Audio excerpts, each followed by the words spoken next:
Hashtag ప్రస్తుతం కేంద్ర budget ఏదైతే బీజేపీ బడ్జెట్ ప్రవేశపెట్టిందో సో దానికి కాంగ్రెస్ పార్టీ తరఫున అంబేద్కర్ వద్ద విగ్రహం వద్ద నిరసన ప్రకటించారు టీపీసీ ఆధ్వర్యంలో. సో మనతో మాట్లాడడానికి ప్రభుత్వ సలహాదారు షబ్బీర్ అలీ మనతో ఉన్నారు. సార్ చెప్పండి, కేంద్ర బడ్జెట్ ఏదైతే ప్రవేశపెట్టిందో దానికి మీరు నిరసనగా ఈరోజు ప్రకటన చేశారు. సో కానీ బీజేపీ మాత్రం ఇది ప్రజల పక్షాన ఉన్నట్టుగా ఉంది ఈ బడ్జెట్ అని చెప్తున్నటువంటి పరిస్థితి. సిగ్గు లేదు చెప్పేందుకు. బీజేపీ ఎంపీలు కానీ కేంద్ర మంత్రులు కానీ వాళ్ళకు దమ్ముంటే ఏ ఒక్క ప్రాజెక్ట్ మన తమ్ముడు ఇప్పుడు చెప్పినట్టు either metro, triple R, Osmania hospital ఇవి అభివృద్ధికి మేము కనుక్కున్న దానికి ఒక్క ప్రాజెక్ట్ కూడా సాయం చేయకుండా మాకు రావాల్సిన తెలంగాణలో అవి కూడా ఇవ్వకుండా ఉల్టా మా పైసలు తీసుకుంటున్నారు. మేమేం అడుగుతున్నాం, మీరు ఇవ్వకుండా మాకు అద్దు.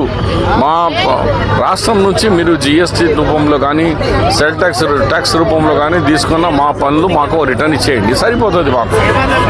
ఇవి వాళ్ళు ఇది ప్రజల డబ్బు. మరి ప్రజలు అన్నప్పుడు అన్ని రాష్ట్రాలు ఒకటే కదా. బీహార్ ఎక్కువ ఎన్ని వేల కోట్లు ఎందుకు ఇచ్చారు, గుజరాత్ ఎందుకు ఊకే ప్రతిదానికి ఇస్తున్నారు, ఎందుకు ఢిల్లీ గురించి 12 లక్షల రూపాయలు పెట్టినారు. ఇవన్నీ సౌత్ ఇండియా మీద వాళ్ళకు కక్ష. ఓట్లు రావు సౌత్ ఇండియాలో మాకు. ఇది డెవలప్ అయిపోతుంది బాగా, ఇది డెవలప్ కావద్దు. నార్త్ ఇండియాను వాళ్ళు ఎంత ట్రై చేసినా అది అయితలేదు. కానీ మన డబ్బులు తీసుకుపోతున్నారు సౌత్ ఇండియా. అందు గురించి సౌత్ ఇండియా ఫైనాన్స్ మినిస్టర్ అందరు కలిసి ఒకసారి ఒక దండ ఎత్తాలా కేంద్ర ప్రభుత్వం మీద. ఇది ఎవరు జాగీర్ కాదు, మా డబ్బులు మాకు ఇచ్చేయండి. మా ప్రజలు కష్టంలో సంపాదించి ఇచ్చిన డబ్బులకు మీరు తీసుకొచ్చి నార్త్ ఇండియాలో వెనుకబడిన ప్రాంతాన్ని అక్కడ పంచుతున్నారు.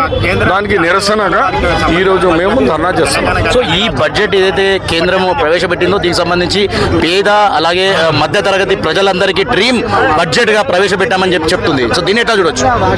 సరేనా, అట్లా అనుకుంటే మన రాష్ట్రం ఏమి ఇచ్చినారో చెప్పండి. ఫుల్లా మరి బీహార్ ఎందుకు యాతకొచ్చింది ఎలక్షన్ అని? గుజరాత్, ఢిల్లీ 3 రాష్ట్రాలా మీకు కనిపించేది? తెలంగాణ కనిపిస్తలేదా? కర్ణాటక కనిపిస్తలేదా? అంటే మీరు ప్రజల దేశంలో ఉన్న ప్రజలకే కదా. వాళ్ళకు రూపాయి ట్యాక్స్ వస్తే 10 రూపాయలు కలిపి 11 ఇస్తున్నారు.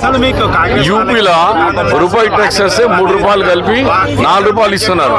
మేము రూపాయి ట్యాక్స్ ఇస్తే 60% మాకు కట్ చేసి 40 ఇస్తున్నారు మాకు. ఇది ఎక్కడ దీనికే నిరసన. సో దీనికి మీ యొక్క కాంగ్రెస్ ఎంపీలు ఏమైనా అడగబోతున్నారా పార్లమెంట్ లో? మొన్న నిన్న ప్రొటెస్ట్ చేశారు, ఇప్పుడు మళ్ళీ పార్లమెంట్ లో నిరసన తెలుపుతాం. సో మొత్తానికి చూస్తున్నారు కదా. సో ప్రస్తుతం ఇక్కడ ఏదైతే టీపీసీసీ మహేష్ కుమార్ గారు ఆధ్వర్యంలో ఇక్కడ నిరసన ప్రకటిస్తున్నటువంటి పరిస్థితి. సో మరికొంతమంది నేతలు కూడా ఇక్కడ ఉన్నారు, అడిగి తెలుసు.